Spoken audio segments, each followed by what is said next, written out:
Oh, catch me out back while I'm trying to smoke. That's alright. Yes, I can continue. I just got to the good part, huh? I'm gonna not try to talk so much. And I'm having fun. I'm kind of enjoying, just enjoying myself.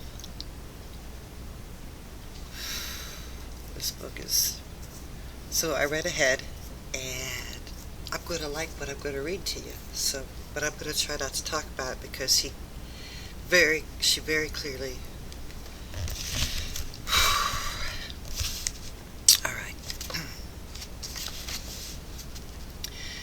Thirdly, Talk stresses the restricted nature of a child's sources of information. As he points out, adults finding themselves in situations such as POW camps, where they cannot validate information, are more likely to succumb to propaganda and indoctrination than otherwise. How, then, can a child be protected from the effects of continual exposure to the views and behavior of perhaps just two individuals, whom he idolizes to begin with? Finally, the process dubbed identification. Am I right? The process. I lost my place. Finally, the process dubbed identification by the psychoanalyst plays a part in the insidious indoctrination process. The young child feels the need to model himself on his father and mother in order to find his own authority or identity. To find clues as to how he should behave in the world, he picks up on the ways that his parents behave, particularly toward him. He will note their reactions, their interactions, and unwittingly imbibe their beliefs. A nod, an expression of interest, a puckered lip, are all important pieces in a child's jigsaw. They cue him in onto what is done and what isn't done, and what is thought and what isn't thought. The parents are probably quite unaware that this is happening. Skeptics might say that such parental power is relatively short-lasting. By the time a child is going to school, he or she is exposed to many different viewpoints and lifestyles, and is all too keen to ask questions. Talk acknowledges that, and has an answer. Early indoctrination, he says, would be ineffectual if it were subsequently neutralized. Neutralization, however, is rare, because our society is constructed so as to provide every person with consecutive waves of relatively like-minded associates, such as the part of town a child lives in, wealthy or poor, will dictate the school that he goes to, and the kind of children he'll meet there. And the kind of school he goes to will dictate the academic progress he is likely to achieve, and the further training he will take. All along the path he is likely to meet more like-minded people than unlike-minded people, all of whom will help to reinforce his unconsciously formed first world view. In this way, Talk claims, socialization supports early indoctrination. In most cases, all ensuing influences on a child serve to confirm rather than discredit. And even when children do seem to rebel, the deviations usually represent variations on pre-existing themes, rather than an elaboration of new ones. The hippies of the 60s, perhaps one might say, smoked dope instead of drinking beer, ate meals sitting on the floor, serving themselves from a communal pot instead of at a dinner table with placemats, sold jewelry or pottery on the market stalls instead of entering business. Only the circumstances were changed. As the psychoanalysts have shown, what we learn in our childhood doesn't always sit easy upon us. We are a mass of contradictions. Ouch, where's my pencil? All too often manifested as neurosis. Talk puts it this way. The typical product of socialization is a person who has become incapable of accepting with equanimity the uncertainties and complexities of life. Instead, he has learned to impose the beliefs of his parents on his encounters with the world. These beliefs provide structure where there frequently is none. Offer certainty where there is an ambiguity.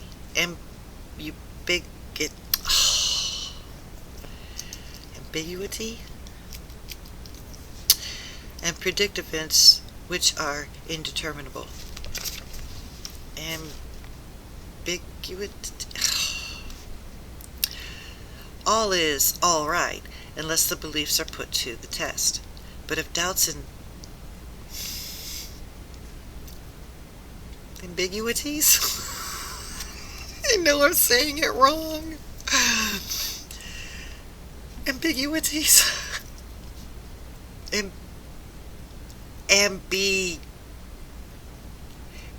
Never mind. I'm going to go look that up later. Do force themselves upon the attention, then they may have to be faced and old beliefs rejected. But the belief that is least likely to die is the one that something, somewhere, some system, some philosophy does offer the complete answer. The unconscious indoctrination of childhood may lead one to be susceptible to indoctrination itself, whatever the doctrine. Yeah, that harkens right back to, why does a child keep asking why? Why? They're looking for that. And that's hard to give up. It's definitely hard to give up.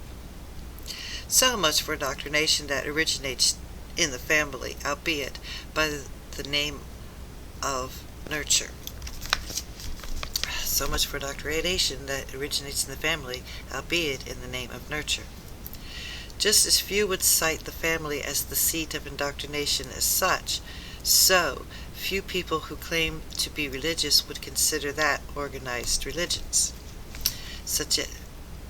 would consider that organized religions such as Christianity and some other one we're usually not allowed to talk about too badly, operate by indoctrination either.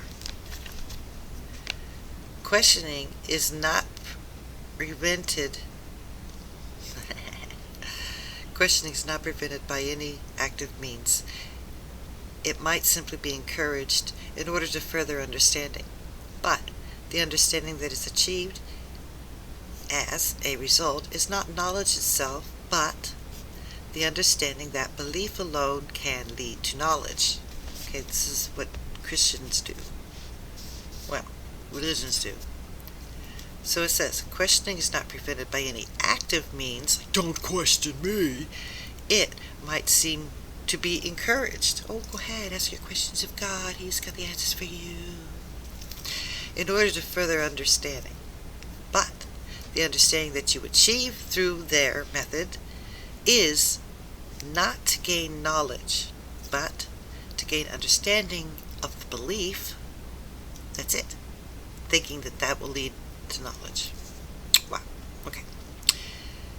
Eric Hoffer, in The True Believer, links this to the fact that all active mass movements, in which he includes religion, rely on united action and self-sacrifice. Self-sacrifice is an unreasonable act. It cannot be the end product of a process of probing and deliberating.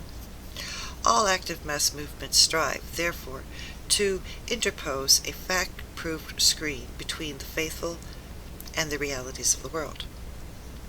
They do this by claiming that the ultimate and absolute truth is already embodied in their doctrines, and that there is no truth or certitude outside it. The facts on which the true believer bases his consciousness must not be derived from his experiences or observation, but from Holy Writ. He sees our acceptance of not understanding as governed by our need for the certainty that talk stresses so much. So, Hoffer says, we can be absolutely certain only about things we do not understand. A doctrine that is understood is shorn of its strength. Once we understand a thing, it is as if it had originated in us. If we consider again Talk's 4 ingredients for childhood indoctrination, we can see that our vulnerability to them doesn't just disappear when we cease to be children. Restricted access to information, for instance, can take many forms and operates most strongly in organized religions. Doctrines cannot be verified, they must be believed. And, of course, inability to accept this is what leads many people to atheism. However, the power of early religious learning does not disappear like magic if the doctrine itself is rejected. In the West, Christian ideas of right and wrong penetrate most daily life. Okay, boom. We do need to pause here, actually.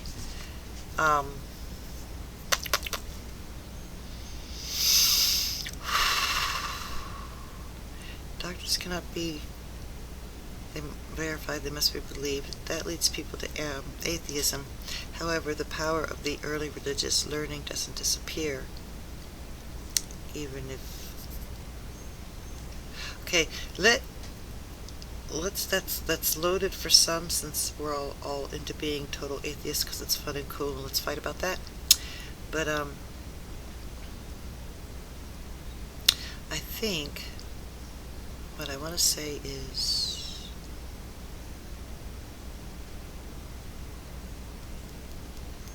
we can still exist with the shackles of what we want to think about. Even if you reject your doctrine, two things can go on. The next religion you pick will be just on a similar familial kind of expression,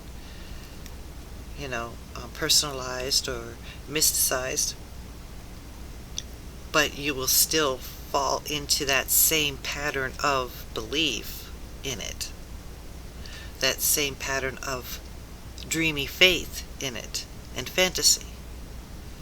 Same.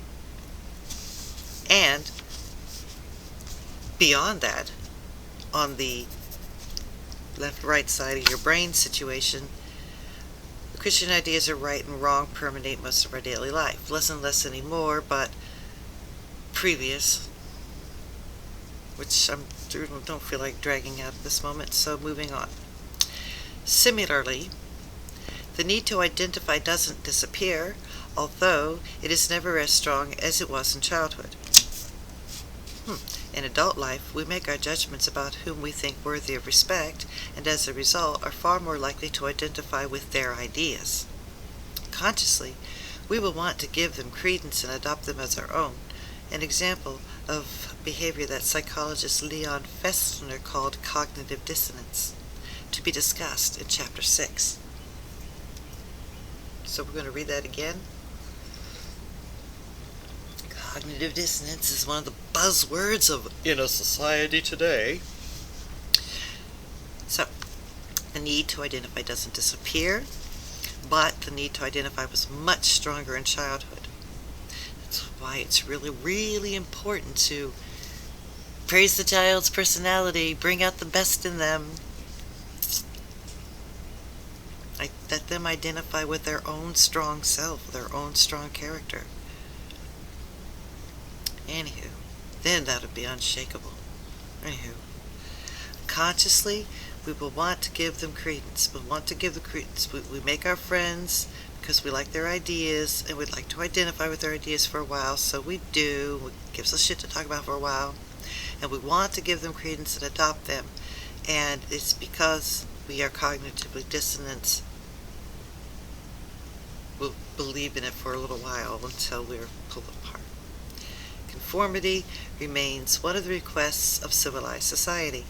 If one wants to get on in it, one has to conform to a certain extent, particularly in the professions, and need to conform to existing views leads to indoctrination.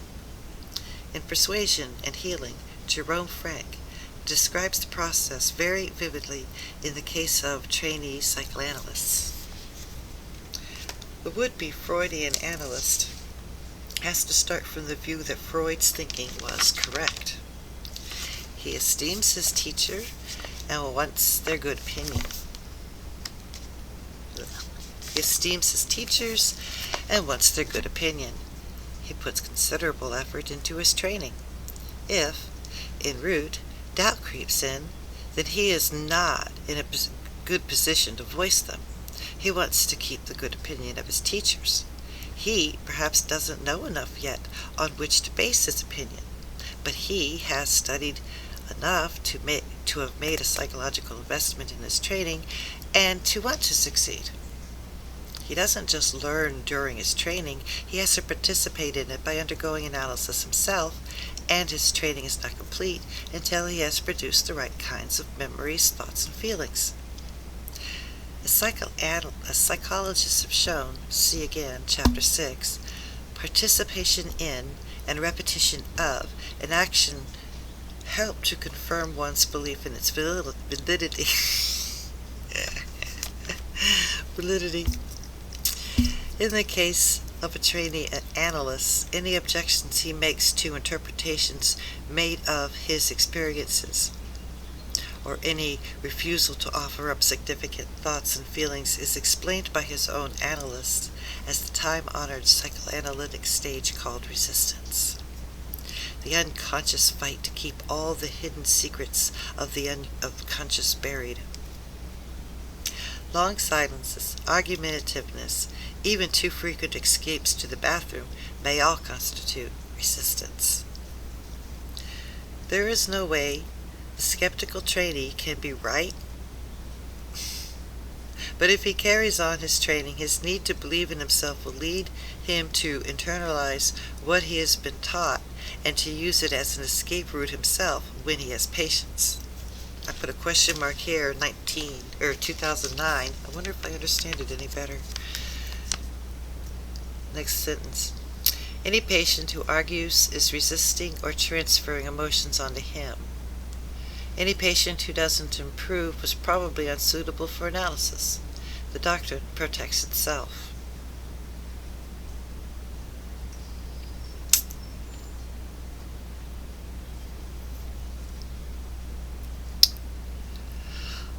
Any objections he makes to the interpretations that other people give him, or if he cannot give up good thoughts, is explained by his teacher as resistance.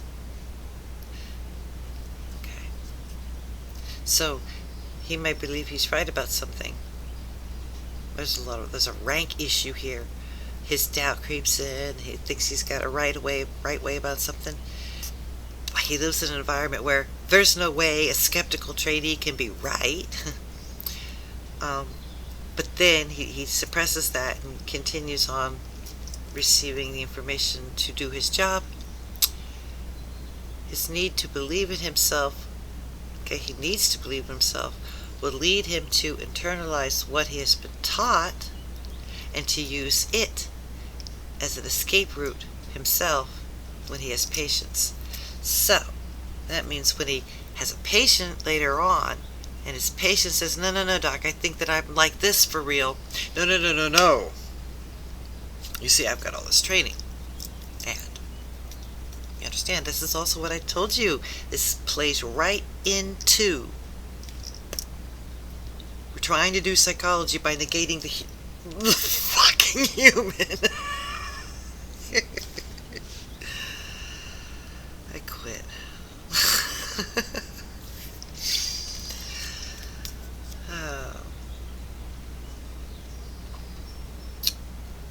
The first of Torch's 4 stages, limited perception, is perhaps the most insidious in its effects. The child comes to believe certain things because he doesn't see anything else, whereas the adult prevents himself seeing anything else in order to carry on believing.